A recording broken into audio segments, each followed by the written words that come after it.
Okay, so it's update video time. Starting off with the transmitter. I actually got rid of the QEI. It was a QEI 691 modulation monitor and replaced it with this TFT 844. It's another FM modulator. The QEI just needed to be recapped, and when the recapper dude opened up the inside, it was like boards and technology out of the 70s, and he couldn't do it. So I basically got rid of the whole thing and got this new TFT. It's the same BWO Broadcast TX600. All right, and that is the transmission section. Back in the studio, everything in the right rack is the same. A couple minor adjustments in the left rack. You can see right below the power amplifier for the monitor speakers. There's two new distribution amps. Those are Behringer's. One says tag on the left, says AUD, the other one says program. This is basically just taking the bus feeds from the board and routing them to various places within the studio, and then the transmitter as well. Everything else is the same. You get a new microphone. It's a Shure SM7B. It still have the Electro Voice RA20, the AKG C214, and the Sennheiser MD421. New setup in the what do we call them? The microphone preamplifier processors.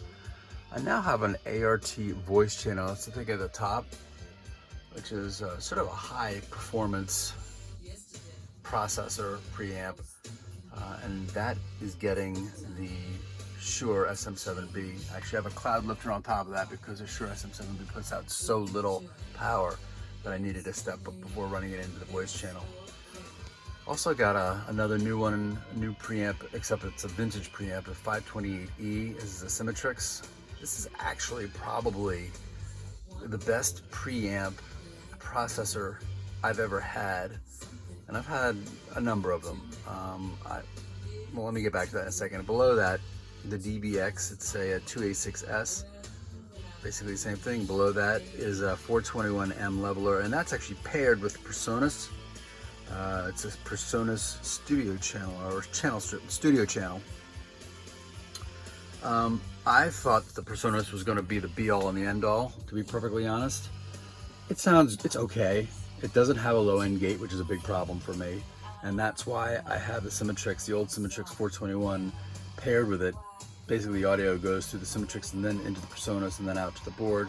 The reason for that is, like I said, because the Presonus doesn't have a low-end gate, an expander, and the Symmetrix gets to do that. So the combination of those two is pretty good, although I think that to me is a pretty glaring omission from Presonus to not include an expander.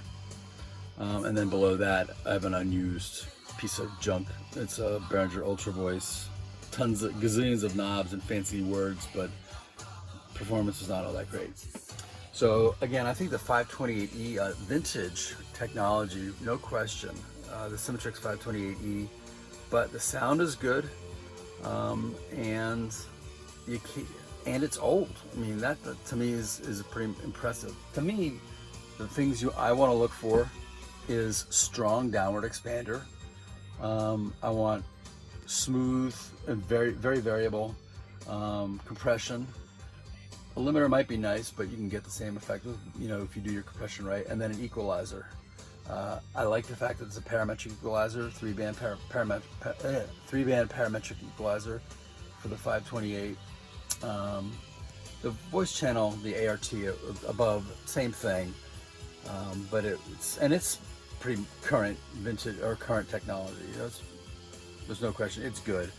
To me, the biggest failing of almost all of these preamps is the noise, is their ability to suppress the compression artifact going into the downward expand.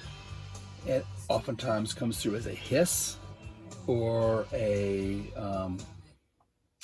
not an echo. It's hard to describe, but you know it when it's there. It's almost like just a residual sound, and a lot of it has to do with the high end on the EQing, and you can mitigate it sometimes by taking off a little bit of the high end. It's almost as if it's a de-essing, but it's not a de-essing, effect, or an essing effect, but it's not.